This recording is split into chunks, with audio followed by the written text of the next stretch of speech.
आज मेरा काम करने का मन ही नहीं कर रहा है। मेरा मन कर रहा है मैं आइसक्रीम खाऊं।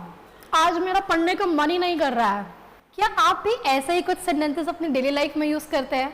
चलिए सीखते हैं इसी टाइप के सेंटेंसेस जहाँ पर हम अपनी लाइफ में यूज़ करते हैं मन शब्द का वर्ड। जब भी हम बोलते हैं मेरा ऐसा करने का मन कर रहा है, नहीं कर रहा है, वो मन ही मन कुछ बोल रहा है।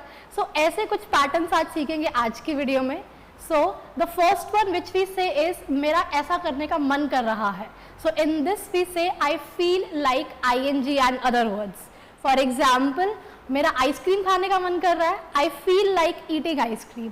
मेरा बाहर जाने का मन कर रहा है. I feel like going out. मेरा मूवी देखने का मन कर रहा है. I feel like watching a movie.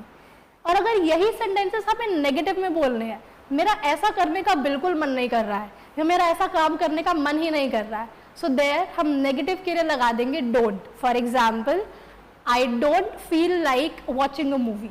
सो जहाँ पर भी हमने बोलना है मेरा ऐसा करने का मन कर रहा है, I feel like I N G other words, और मेरा ऐसा करने का मन नहीं कर रहा है, I don't feel like I N G and other words. So if I say मेरा आज काम करने का मन नहीं कर रहा है, I don't feel like working today. मेरा पढ़ने का मन नहीं कर रहा है, I don't feel like studying. मेरा बाहर जाने का मन नहीं कर रहा है, I don't feel like going out. Next is मन ही मन में. जहाँ पर भी हम बोलते हैं वो मन ही मन में कुछ बोल रहा है, तो मन ही मन में हम बोलते हैं इनवर्डली. फॉर एग्जाम्पल, वो मन ही मन मुस्कुरा रही है. She is inwardly smiling. वो मन ही मन कुछ सोच रहा है. He is inwardly thinking something. मैं मन ही मन उसके बारे में बुरा बोल रही थी.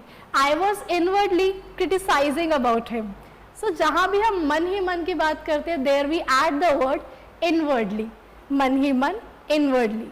And the last thing which we talk about is वो मन से बनाकर बोल रहा है. मोस्ट ऑफ द टाइम्स ऐसा होता है, कुछ लोग अपनी कहानियां बना रहे होते हैं एंड वी से वो मन से बना रही है, सच नहीं बोल रही है. सो मन से बनाने को कहते हैं making it up. Now if I have to say वो मन से बनाकर बोल रही है, she is making it up. मैं मन से बनाकर नहीं बोल रही थी, I was not making it up. क्या तुम मन से बनाकर बोल रहे हो? Are you making it up? So these were some sentences which has मन. So I hope अब मन से रिलेटेड सेंटेंसेस बनाने में आपको कोई प्रॉब्लम नहीं होगी.